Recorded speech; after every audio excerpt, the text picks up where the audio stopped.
ورحمة الله وبركاته. الحمد لله نحمده ونستعينه ونستغفره ونؤمن به ونتوكل عليه ونعوذ بالله من شرور أنفسنا ومن سيئات أعمالنا من يهده الله فلا مضل له ومن يضلله فلا هادي له ونشهد أن لا إله إلا الله وحده لا شريك له ونشهد أن سيدنا ونبينا ومولانا محمدا عبده ورسوله.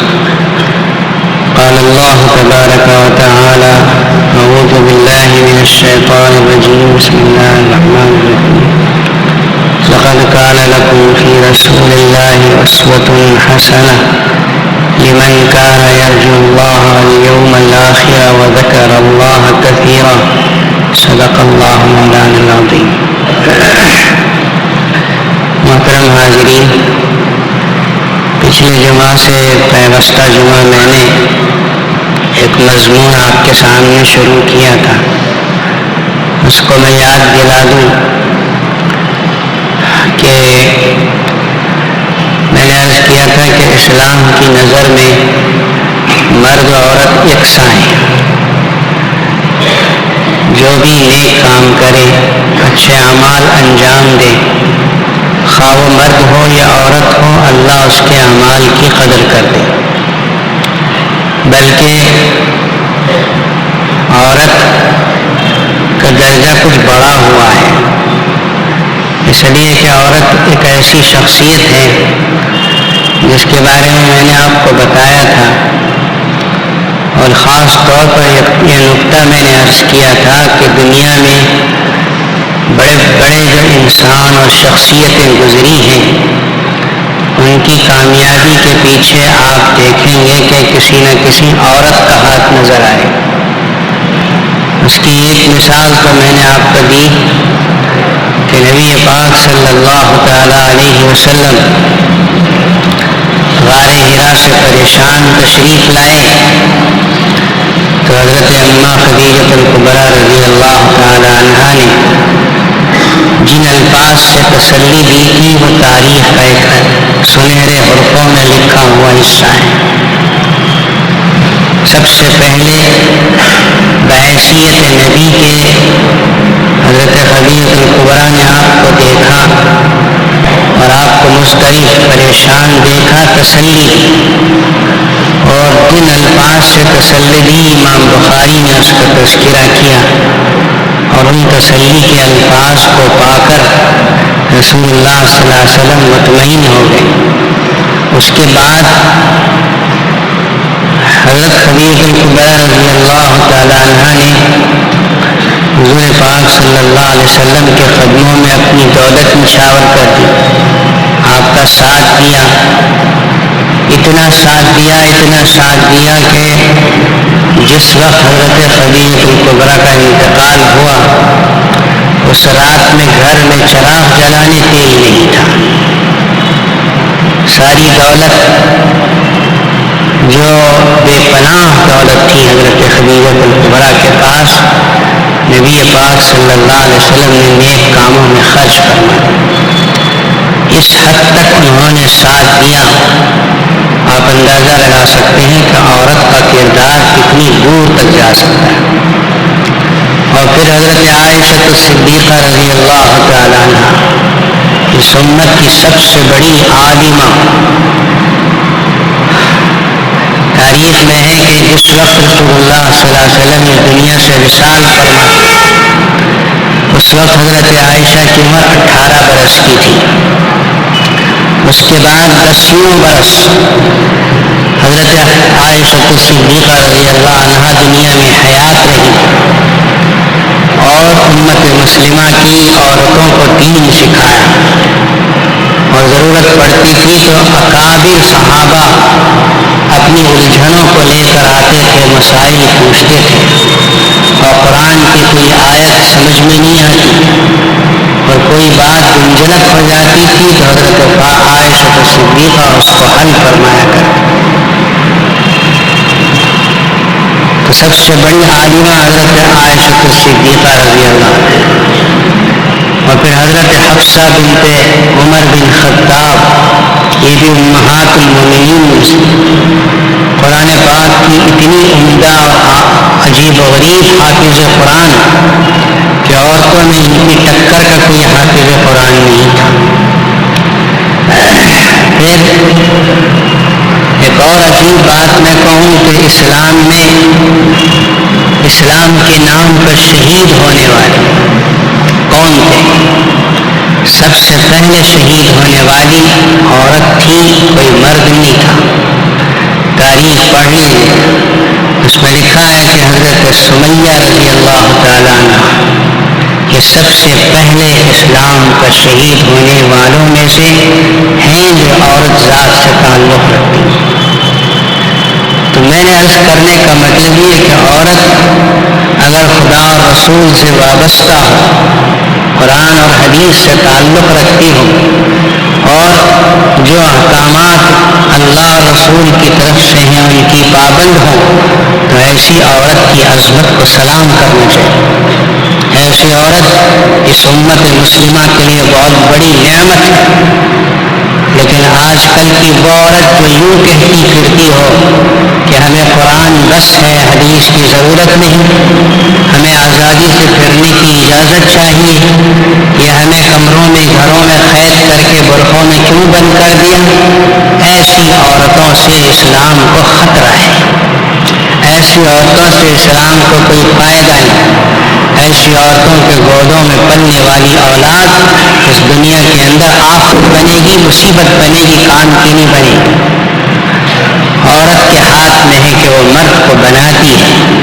اسی لیے کہنے والوں نے کہا کہ ایک مرد کو پڑھاؤ تو ایک مرد پڑھتا ہے، لیکن ایک عورت کو پڑھاؤ تو ایک یونیورسٹی کھولنے کے برابر ہے کہ وہ اپنے بچوں کو پڑھائیں، بچے اس کے اپنے اولاد کو پڑھائیں۔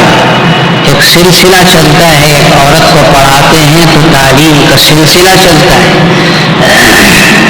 اس لیے کہ عورت ایسی چیز ہے جس کے گود میں بچے پلتے ہیں، اگر اس گود میں تعلیم ہوتی ہے تو وہاں سے تعلیم تقسیم ہونا شروع ہوتی ہے۔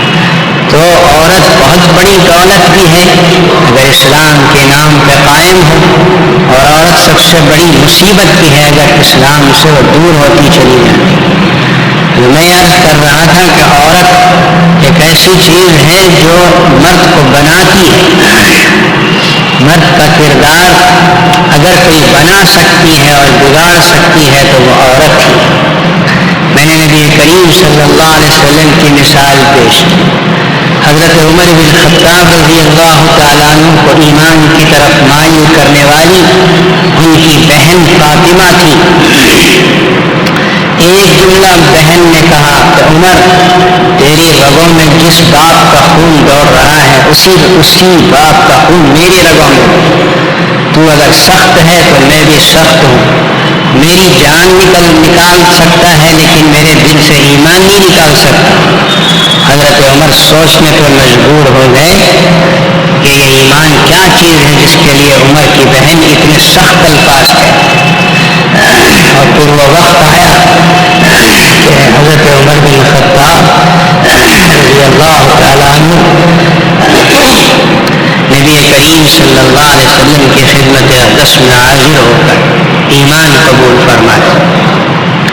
یہی حضرت عمر بن خطاب رضی اللہ تعالیٰ عنہ امیر المومنین ہیں، گلی میں تشریف لے جا رہے مدینہ پاک کی، ایک بوڑھی عورت سامنے سے تشریف لا رہی، بہت معمر عورت۔ اس عورت نے امیر المومنین کو راستے میں کھڑا کر اور نصیحت کرنا شروع کر دی۔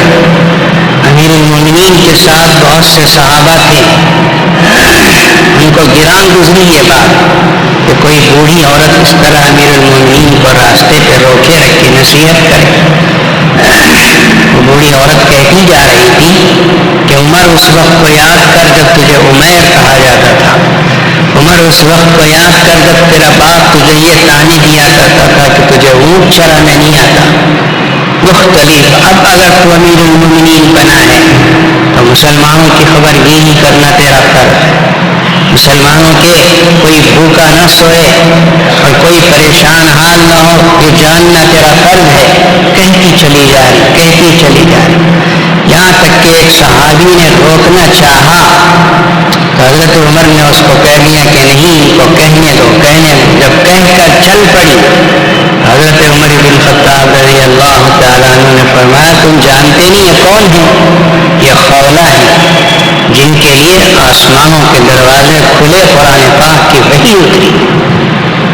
اشارہ تھا اس بات کی طرف کہ خولہ تشریف لائی رسول اللہ صلی اللہ علیہ وسلم کی خدمت میں، کہنے لگی یا رسول اللہ میرے شوہر نے مجھے یوں کہہ دیا کہ تو میرے لیے میری ماں کی پیٹھ کی طرح سے، زمانے جاہلیت میں طلاق دینے کو اس طرح الفاظ استعمال کرتے، طلاق ہو گئی، شوہر نے کہا کہ طلاق ہو جاؤ۔ اب حضرت خولہ رسول اللہ صلی اللہ علیہ وسلم کی خدمت میں شکایت کر رہی، حضور میرے شوہر نے طلاق نہیں دی، صرف یوں کہا کہ تو میرے لیے میری ماں کی پیٹھ کی طرح سے۔ یا رسول اللہ کے رسول نے کہا نہیں، زمانے جاہلیت میں ایسے ہی طلاق دیا جاتا تھا، تم شوہر سے الگ ہو۔ اب یہ شکایت کرنے لگی، یا رسول اللہ میرے شوہر نے میرا مال کھا لیا، اس نے میری جوانی پوری استعمال کر لی، میرا بچے پیدا کرتے کرتے پھٹ گیا، اب مجھے کون قبول کرے، اب میں کس کے پاس جاؤں؟ شکایت کرنے لگی اللہ کے رسول خاموش رہے، یہاں تک کہ رسول اللہ پر وحی کے آثار ظاہر ہوئے۔ اما عائشہ نے کہا ارے بابا ذرا ہٹ کے بیٹھ، وہ دیکھ اللہ کے رسول پہ وحی اتر رہی، شاید تیری وجہ سے ہی اتر رہی۔ ہاں، حضرت خولہ کی وجہ سے ہی آسمانوں کے دروازے کھلے تھے۔ جبریل امین آئے، قد سمع اللہ قول التی تجادلک فی زوجہا وتشتکی الی اللہ واللہ یسمع تحاورکما۔ جب اللہ کے رسول سے مایوس ہو گئی تو اللہ کی طرف مڑ کے شکایت کرنے لگی، یا اللہ میں کیا کروں، تو میری شکایت کو سن، تیرا رسول سنتا نہیں۔ اللہ نے سن لی شکایت، عورت کوئی معمولی چیز نہیں ہے، اللہ کی رحمت کو جھنجھوڑ کے رکھ دیا۔ اللہ نے آسمانوں پہ شکایت سنی، آیت اتاری کہ قد سمع اللہ قول التی تجادلک فی زوجہا، اپنے شوہر کے بارے میں تم سے جھگڑا کر رہی تھی، اللہ نے اس کو سنا، آپ خاموش رہے، اللہ سے شکایت بھی اس نے شروع کر دی اور پھر احکامات دے کہ تو میری لیے میری ماں کی پیٹھ کی طرح سے، اس طرح کہنے سے کیا حکم ہے، طلاق ہوتی ہے یا نہیں ہوتی، احکامات مکمل 28 پارے کے پہلے صفحے میں پڑھ لیجیے۔ ایک عورت کی آسمانوں کی طرف متوجہ ہو کر شکایت کرنے کی وجہ سے اترے، عورت کو اپنی حیثیت اور اپنا مقام اور مرتبہ سمجھنا چاہیے۔ حضرت خولہ زرار کی بہن، ہم کو اطلاع ملی کہ حضرت زرار کو دشمنوں نے پکڑ لیا ہے، باندھ لیا ہے۔ حضرت زرار صحابہ کرام کی صف میں ایسے بہادر صحابی تھے جو گھوڑے کی ننگی پیٹھ پر بیٹھ کر لکڑی لے کے جہاد کرتے تھے، تلوار بھی نہیں لیتے، لیکن صفوں کے صفیں الٹ دیا کرتے، بڑے بہادر جرنیل قسم کے صحابی تھے، ایک بار کافروں کے نہ رہے نا۔ ان کی بہن نے سنا، خولہ نے سنا کہ میرے بھائی کو دشمنوں نے قید کر لیا۔ حضرت عمر بھی پریشان، افراد کی کمی تھی۔ تاریخ میں ہے کہ دیکھنے والوں نے دیکھا کہ کوئی گھوڑ سوار اپنے چہرے کو بند کیے ہوئے تیزی کے ساتھ آیا، دشمن پہ پل پڑا، گاجر مولی کی طرح دشمنوں کو کاٹتا ہوا حضرت زرار تک پہنچ گیا، دشمن بھاگ گئے۔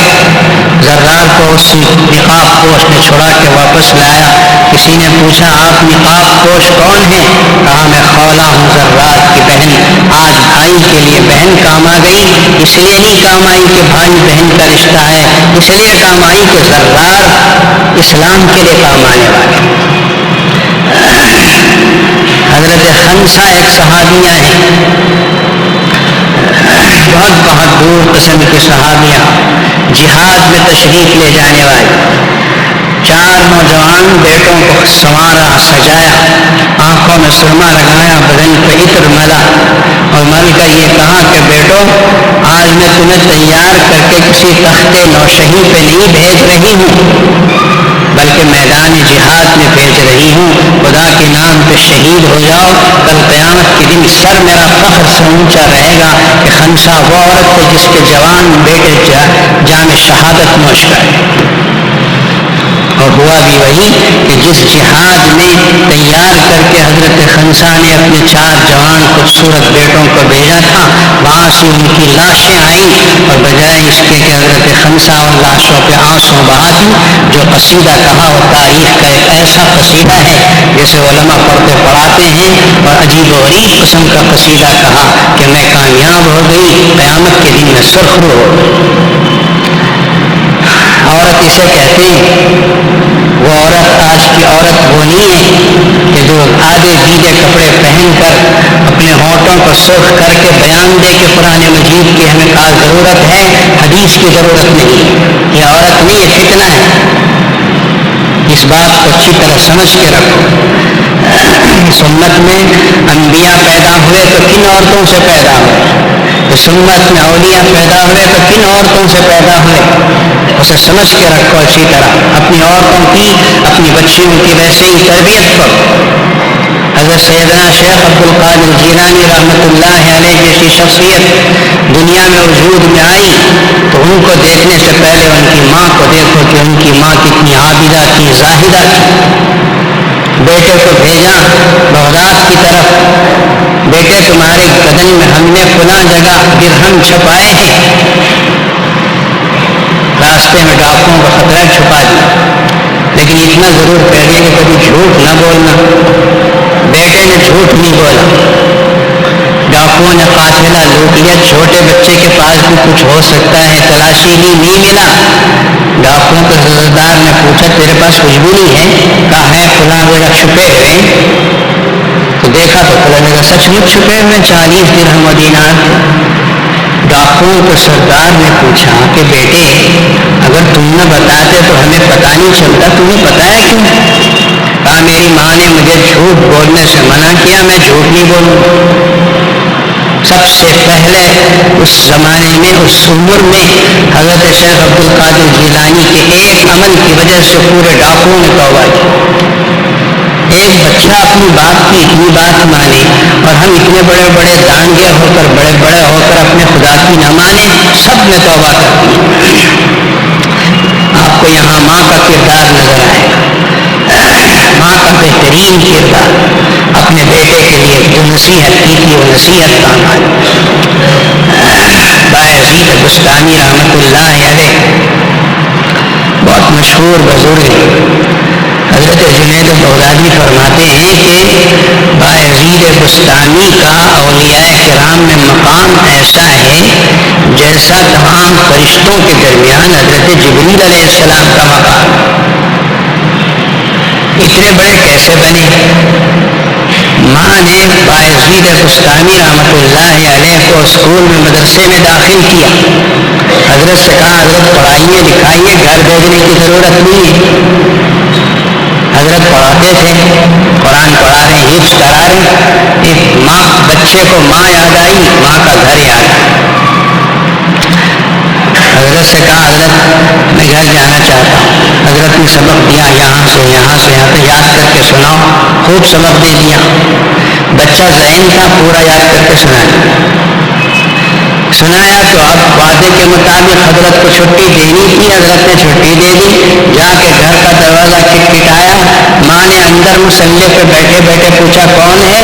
کہا بایزید ہوں۔ دروازے پر آ کر ماں نے کہا میرا ایک بایزید بیٹا تھا جسے میں نے خدا کے لیے وقف کر دیا علم حاصل کرنے، تو کون سا بایزید آ کے یہاں کھڑا ہے؟ بچہ سمجھدار تھا، سمجھ گیا کہ میری ماں چاہتی ہے کہ میں گھر نہ آؤں، پڑھنے میں لگا۔ پھر جو گئے تو عالم بن کے گھر آئے۔ ماں نے اتنا صبر کیا اور اتنے سینے پہ پتھر رکھ کے دروازہ نہ کھولا، پیچھے سے خبرگیری کرتی۔ بایزید بستانی رحمۃ اللہ علیہ علم و عمل کے وہ چراغ بنے کہ خاندان چشتیہ کے اور مغول بادشاہوں کے بڑے بڑے بادشاہوں کے شیخ بنے، اور ایک بڑی مخلوق نے آپ سے فیض حاصل کیا۔ اس کے پیچھے آپ کو عورت کا کردار نظر آئے۔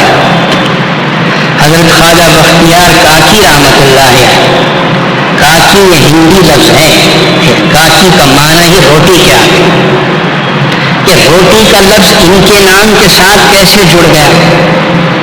تاریخ میں لکھا ہے کہ ان کی ماں نے ان کی تربیت کس طرح کرنا چاہیے سوچا بچارا، اپنے بزرگوں سے مشورہ کیا کہ ان کی تربیت کیسے کریں، تربیت کا انداز دیکھی، ماں نے ان کی تربیت اس طرح سے کی کہ بچہ شام کو دن بھر پڑھا کے جب شام کو مکتب سے گھر آتا تھا، اور گھر آتے تیز بھوک لگتی ہے، زوروں کی بھوک لگتی، بچہ روٹی مانگتا تھا، ماں کہتی بیٹے روٹی تو ہمارے پاس نہیں، اللہ میاں کے پاس، اللہ سے مانگو، تم ایسا کرو کہ مصلی بچھاؤ، 2 رکعت نماز پڑھو اور اللہ میاں سے مانگو کہ یا اللہ بھوک لگی ہے روٹی دے دے، اور ماں طاقچے کے اندر پہلے سے روٹی چھپا دیتی تھی، اور جب بچہ نماز پڑھ کے دعا کیا ہے، معصوم ہاتھ اوپر اٹھتے تھے، اور جیسے ماں کہتی تھی ویسے بچہ دہراتا تھا کہ یا اللہ میں مدرسے میں رہ کے آیا ہوں، مجھے زوروں کی بھوک لگی ہے، روٹی دے دے، مجھے کھانا ہے، دہرا دیا، کہتے کہ جاؤ تلاش کرو، روٹی بھی نہیں، روٹی تو پہلے سے رکھی ہی ہوتی، ذہن بنتا ہے کہ دینے والا پاک پروردگار روٹی دیتا ہے، بچے کے ذہن و دماغ میں بات آتی ہے، مجھے ایک کو دیتا ہے، اتنوں کو روٹی دیتا ہے، جانوروں کو روٹی دیتا ہے، کسے دیتا ہے، کتنا بڑا خزانہ ہوگا اس کا، دماغ کام کرتا ہے بچے کا، اس طرح اللہ کی طاقت اور خزانے کے اوپر ایمان بنتا جاتا ہے۔ لیکن ایک دن ایسا ہوا کہ ماں اپنے کسی رشتے دار کے گھر میں گئی، وہاں پھنس گئی، زور کی بارش آ گئی یا کوئی اور بات ہو گئی جس کی وجہ سے پھنس گئی، ادھر بچہ مدرسے سے گھر آیا، وقت ہو گیا، ماں سوچنے لگی کہ اگر بچہ گھر میں آئے گا حسب معمول وہ کام کرے گا جو میں نے اس کو سکھایا ہے کہ مصلی بچھا کے نماز پڑھے گا اور نماز پڑھ کے روٹی مانگے گا، آج روٹی تلاش کرنے گا تو روٹی نہیں ملے گی، اس لیے کہ میں نے روٹی رکھنے والی میں ہوں، وہاں نہیں۔ اب ماں تیزی سے دوڑی آ رہی ہے اور دل میں کری اللہ آج لاج رکھ لے، آج پردہ کر لے، آج تک ہم نے ایکٹنگ کی ہے، آج تو ایکٹنگ کر، آج تو حقیقت بنا دے اس کو۔ ماں روتی جا رہی ہے، دعا کرتی جا رہی ہے، زور سے چلتی چلی جا رہی ہے، بچے کا مکتب خرید تھا، وہ گھر آیا، گھر آ کے نماز پڑھی، اس نے معصوم ہاتھ اٹھائے اور وہی الفاظ دہرائے جو ماں نے سکھائے تھے، اور دعا ختم کی، جا کے ہاتھ ڈالا طاقچے میں تو روٹی ملی، اٹھا کے کھایا، اور کھاتے کھاتے بچہ کہہ رہا تھا حضرت خواجہ بختیار کاکی رحمت اللہ علیہ آج کی روٹی تو بڑی مزیدار ہے اللہ میاں کی، اور بچہ سو گیا، نیند لگ گئی، ماں آئی، اس نے دیکھا بچہ سو رہا ہے، ادھر دیکھا ادھر دیکھا، سمجھ میں نہیں آیا، آہستہ سے بچے کو اٹھایا، پوچھا آج بیٹے آج تجھے بھوک نہیں لگی؟ کہا ماں ہمیں بھوک بھی لگی، ہم نے اللہ سے روٹی بھی مانگی، اللہ نے روٹی دے دی، ہم نے کھا لیا، سو بھی، لیکن امی جان آج کی روٹی اتنی لذیذ اور اتنی مزیدار تھی کہ ایسی روٹی تو ہم نے زندگی میں اب تک نہیں کھائی۔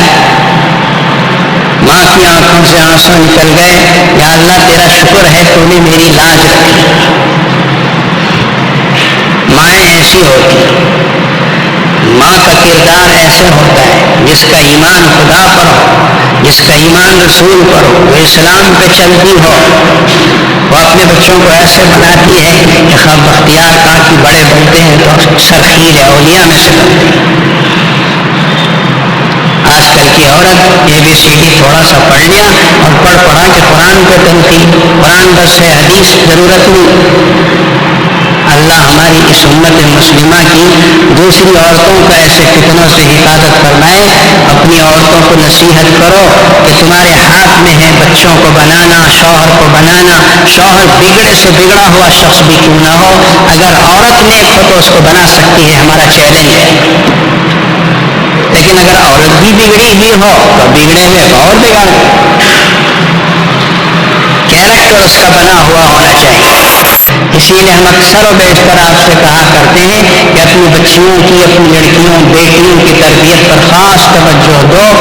رسول اللہ صلی اللہ علیہ وسلم نے اپنی بیٹیوں کی تربیت کیسے کی، امہات المومنین کا کیریکٹر اور کردار کیسے تھا، صحابیات کا کردار اور کیریکٹر کیسا تھا، اسے پڑھ پڑھ کر اپنی بچیوں کے سامنے سناؤ تاکہ سن کر ان کے ذہن و دماغ میں بات بیٹھے۔ اور یہ کوئی مشکل نہیں ہے، یاد رکھو۔ لندن کا واقعہ آپ نے سنا ہوگا کہ لندن میں نرسری کلاس میں ایک ٹیچر نے اپنے بچوں سے پوچھا، چھوٹے چھوٹے بچے نرسری کلاس میں 2.5 سال کی عمر کے بچے ہو، 2.5-3 سال کے درمیان بچے، تم کیا بننا چاہتے ہو؟ اس نے کہا ڈاکٹر۔ اس کا باپ ڈاکٹر تھا ہوگا۔ دوسرے سے پوچھا کہ انجینئر، تیسرے سے پوچھا، اس نے کچھ اور کہا، چوتھے سے پوچھا، ایک چھوٹا سا ننھا منا 2.25-3 سال کا بچہ کھڑا ہوا، اس نے کہا میں صحابی بننا چاہتا ہوں۔ یہ صحابی کیا ہے؟ وہ اینگلو انڈین ٹیچر، عیسائی لڑکی، اس کے سمجھ میں نہیں آیا کہ صحابی کیا چیز ہوتی۔ اس نے بچے کو بعد میں کلاس جب چھٹی تو بلایا، بچے کو بٹھایا، چاکلیٹ دیا، بڑے پیار سے پوچھا بیٹا یہ صحابی کیا ہے؟ ڈاکٹر تو ہمیں معلوم، یہ صحابی کیا ہے؟ بچے نے کہا ہمیں بھی نہیں معلوم کہ صحابی کیا ہوتا ہے، روز ہماری ماں ہم کو صحابہ کے قصے سناتی ہے، صحابی اچھے لگتے ہیں اس لیے میں نے کہہ دیا کہ صحابی بننا چاہتا ہوں۔ اب اس ٹیچر کا تجسس بڑھا، وہ ٹیچر گھر آئی، اس کی ماں سے ملی اور ماں سے مل کے پوچھا کہ یہ صحابی کیا چیز ہے۔ اب اس لڑکی نے، اس لڑکے کی، اس بچے کی ماں نے پوری تاریخ دہرا دی، بنا ہوا ذہن تھا، روزانہ وہ صحابہ کے قصے پڑھ کے سناتی تھی۔ جب بیان کیا تو تاریخ میں لکھا ہوا ہے، ہمارے بیان کرنے والے بولتے ہیں کہ اس ٹیچر نے اسلام قبول کیا۔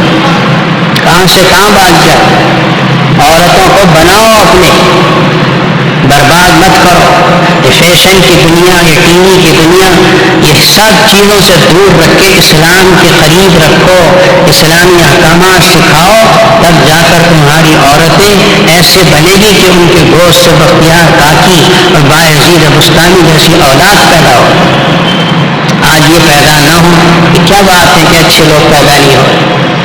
اچھی فیکٹریاں ہوں تو اچھے لوگ پیدا ہوتے، اور غلط قسم کی فیکٹریاں ہوں تو ظاہر ہے کہ وہاں سے جو پروڈکٹ باہر آئے گا وہ بھی خرابی ہوگا۔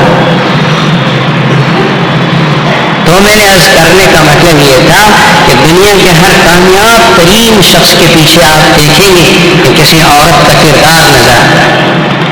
امام مالک رحمۃ اللہ علیہ مسجد نبوی میں حدیث کا درس دیتے تھے اور رسول اللہ کے روضے کے قریب بیٹھ کے دیتے تھے، اور یوں کہتے تھے کہ اس قبر میں آرام کرنے والے محمد رسول اللہ نے فرمایا۔ ہزاروں شاگرد، لاکھوں شاگرد جو جب حدیث کا متن پڑھتے تھے تو کبھی کسی طالب علم سے غلطی ہو جاتی تو وہ پردے میں ان کی بیٹیاں بیٹھ کر لکڑی کے ذریعے سے آواز کرتی تھی، لکڑی پہ لکڑی مار کے امام مالک سمجھ جاتے تھے کہ کسی نے پڑھنے میں غلطی کر دی ہے، حضرت امام مالک پھر دوبارہ پڑھوا کے اس کو صحیح کرا۔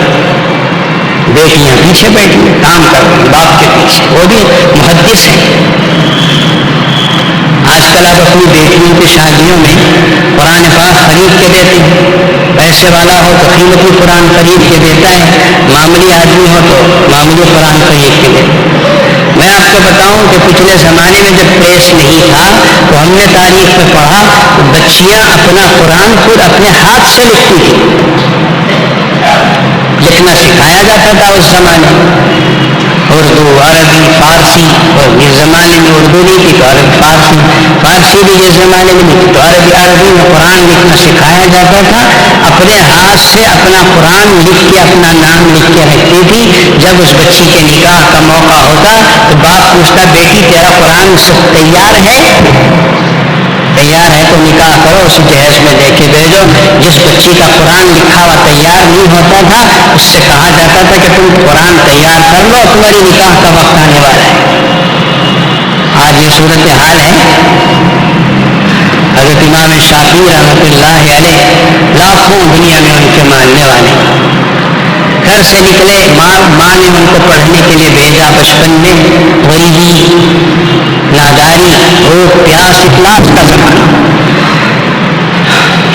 تشریف لے گئے مدینہ پاک، امام مالک کے شاگرد ہیں، حضرت امام مالک نے ان کو پڑھا، اتنے قابل بنے، امام شافعی رحمۃ اللہ علیہ بہت اونچے درجے کے بنے، محدث فقیہ۔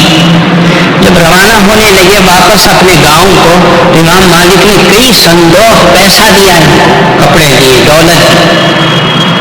امام شافعی رحمۃ اللہ علیہ استاد کا تحفہ لے کے جب واپس روانہ ہوئے، اطلاع ملی کہ امام شافعی اتنے بڑے امام بن کے واپس آ رہے ہیں، تو سارا شہر باہر آیا، ان کی ماں بوڑھی بھی لیٹ لاٹھی ٹیکتی ہوئی آئی۔ ماں نے پوچھا بیٹے یہ اونٹوں پہ، یہ جانوروں پہ لدے ہوئے صندوق کیسے؟ کہا گیا کہ امی جان یہ مال ہے، یہ دولت ہے، میرے استاد نے مجھے تحفے میں دی۔ تو حضرت امام شافعی رحمۃ اللہ علیہ کی والدہ نے کہا بیٹے تم غریب، مال کے اعتبار سے غریب گئے تھے، اسی طرح شہر کے اندر داخل ہو، رہی یہ دولت تو شہر میں داخل ہونے سے پہلے غربا میں تقسیم کر لو۔ سارا مال تقسیم کر دیا اور خالی ہاتھ امام شافعی رحمۃ اللہ علیہ شہر میں داخل ہوئے۔ آج آپ دیکھ رہے ہیں کہ دنیا کے کروڑوں انسان ہیں، حضرت امام شافعی کا نام پیار و محبت سے لیتے ہیں اور رحمت اللہ علیہ کے الفاظ کہتے ہیں۔ ان کو بنانے میں ان کی ماں کا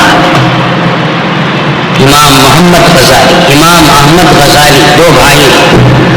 امام غزالی جو مشہور معروف ہیں، احیاء العلوم کی کتاب لکھے ہوئے، بہت سی کتابوں کے مصنف، بغداد میں ان کا مزار ہے، میں نے دیکھا، بہت ہی جلیل القدر شخصیت۔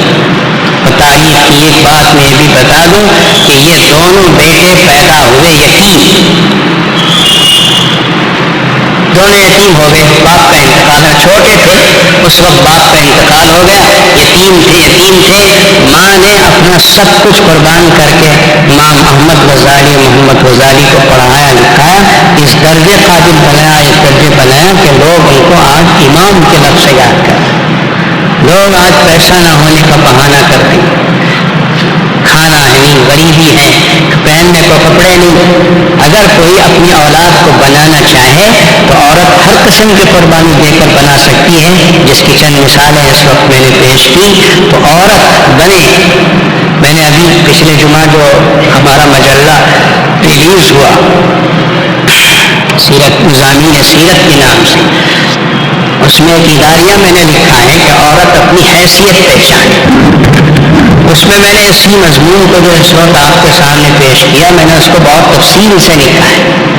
آپ اس مجلے کو اب بھی اس جمعہ میں بھی دیا جائے گا، آپ حاصل کیجیے، اسے پڑھیے اور کوشش کیجیے اس بات کی کہ اپنی گھر کی خواتین کو، بچیوں کو، لڑکیوں کو نیک بنائیں۔ ان کو اگر آپ نے نیک بنا دیا تو آپ دنیا سے جائیں گے اور آپ اپنی قبر میں آرام کر رہے ہوں گے، نیکیاں دیکھتے چلے جائیں۔ اس لیے کہ یہ آپ کی بچیاں جن کو آپ نے نیک بنا دیا، وہ اپنے بچوں کو نیک بنائیں، وہ اپنے بچوں کو نیک بنائیں۔ نیکی تقسیم ہوتی چلی جائے گی، اس لیے کہ چراغ سے چراغ جلتا ہے، اندھیرا ہونے نہیں پاتا۔ تو یہ اللہ تعالیٰ سے دعا فرمائیے کہ اللہ تعالیٰ عورت کو ہر فتنے سے بچائے رکھے۔ عورت بگڑتی ہے تو سارا معاشرہ بگڑتا ہے، عورت بنتی ہے تو سارا معاشرہ بن جاتا ہے۔ اور آج عورت تو بگڑی ہوئی ہے چار پیسوں کے لیے، نمائش کے لیے۔ نتیجہ یہ ہوا کہ آج آپ ہر اشتہار میں دیکھیں گے عورت۔ علامہ اقبال نے بہت پہلے کہا تھا کہ بیچاروں کے آساف پہ عورت ہے سوار، ماچس کی ڈبیاں بیچنا ہو تو بھی عورت کی ضرورت، زیور بیچنا ہو تو بھی عورت کی ضرورت۔ پتہ نہیں ان لوگوں کو کیا سوجی ہے کہ عورت خود تو بھرے کپڑے پہن لیتے ہیں، عورت کو آدھے بیدے کپڑے پہنا دیتے ہیں، اس طرح عورت کو بے عزت کر دیا۔ اور لوگ پھر دہائی دیتے ہیں کہ اسلام نے عورت کو حق نہیں دیا، اسلام ہی نے تو عورت کو عزت دی، حق دیا کہ گھر کی چہار دیواری میں بٹھایا اور یوں کہا کہ کمانا عورت کا حق نہیں ہے۔ عورت گھر میں رہے گی، کمانا اس کے باپ کا حق ہے کہ باپ کمائے اپنی بیٹی کو کھلائے، باپ نہیں ہے تو بھائی کمائے اپنی بہن کو کھلائے، بھائی بھی نہیں شوہر ہے تو شوہر کھلائے، شوہر بھی نہیں ہے اولاد ہے تو بیٹے کما کے بہن اپنی ماں کو کھلائیں۔ عورت کا کمانا عورت کے کندھے پہ ہے ہی نہیں، بلکہ ان مردوں کے ذمے ہے جو اس کے لیے محرم کی حیثیت رکھتے۔ بس اللہ تبارک و تعالیٰ سے دعا فرمائیے کہ اللہ تعالیٰ ہمیں اور آپ کو کو اسلام کے حقوق پہچان کر اسلام کے نقش قدم پر چلنے کی، اس کے احکامات کو پورا کرنے کی توفیق دے، اور ہماری عورتوں کو دنیا کے ہر فتنے سے حفاظت فرمائے۔ اور اللہ تبارک و تعالیٰ خاص طور پر بے حیائی کا، بے پردگی کا، بے برقگی کا جو فتنہ آج دنیا میں پھیل چکا ہے اور غلط قسم کے خیالات کا، اللہ ہمارے گھروں تک ان فتنے نہ پہنچے، اسی طاقت و توفیق عطا فرمائے۔ اور جو مجلہ دیا جا رہا ہے اس کو کوشش کیجیے کہ ضرور حاصل کریں، اچھے اچھے سیرت کے مضامین کے ساتھ یہ مضمون بھی اس کے اندر موجود ہے۔ پھر آخر میں اہم ترین بات ہم آپ سے کہہ دیں کہ ابھی 1-2 دن پہلے SLC کا 10ویں جماعت کا رزلٹ اناؤنس ہوا، آپ حضرات نے بھی اخبار میں دیکھا ہوگا۔ پھر میرا بھی فرض ہے ان لوگوں کو یہ بیان کر دوں جو اخبارات نہیں دیکھتے کہ جامعہ العلوم کا 10th کا جو رزلٹ ہے وہ 96% ہے، 96% ہے۔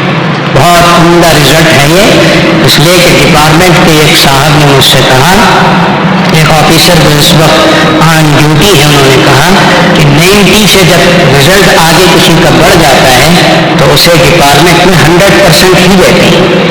اس کا سبب یہ بیان کیا کہ ہر کلاس میں کچھ نہ کچھ کمزور بچے ضرور ہوتے ہیں، وہ قدرت کی چیز ہے، ہم کیا بھی نہیں کر سکتے، ان پہ جتنی بھی محنت کی جائے وہ اتنے نمبرات لے نہیں سکتے، اس لیے 90% سے جب آگے بڑھ جاتا ہے تو اس کو 100% تصور کرتے ہیں ڈپارٹمنٹ والے۔ اللہ کا فضل کہ 90 کیا 95% سے بڑھ کر 96% ہے، اس میں 140 پر 8 بچے ہمارے 10ویں جماعت میں بیٹھے، اس میں 94 بچے 94 بچے ایسے ہیں لڑکے لڑکیاں جنہوں نے فرسٹ کلاس پاس کیا ہے۔ جامعہ العلوم کا یہ رزلٹ یقیناً ہمارے اور آپ کے لیے جو پڑھے لکھے لوگ ہیں وہ سمجھتے ہیں کہ بہت ہی اعلیٰ ترین رزلٹ ہے، اور ہماری محنتیں گویا کارآمد ہیں، آپ کی دعائیں کارآمد ہیں۔ اللہ کرے کہ یہ جامعہ العلوم اسی طرح ترقی کرتا جائے اور ایک دن یونیورسٹی کی شکل اختیار کرے، ہم دنیا میں نہ ہوں، اللہ اسے بام عروج پر پہنچائے گا اور ہمارے اور آپ کے صدقہ جاریہ کی حیثیت رکھے گا۔ اللہ تعالیٰ سے دعا ہے کہ آپ کی مدد اور نصرت و اعانت جو آپ کرتے ہیں، جس کی وجہ سے ہم اس خدمات کے خادم ہوئے، اللہ تعالیٰ اس کو قبول فرمائے، اس میں خلوص للہیت عطا فرمائے، اور اللہ تعالیٰ اس کو قبول فرما کر ہمارے عورتوں کو، ہمارے بچوں کو دین سے وابستہ کرے، دنیا کے فتنوں سے بچائے، ہمیں اور آپ کو قیامت کے دن اللہ تعالیٰ ذریعہ نجات بنائے۔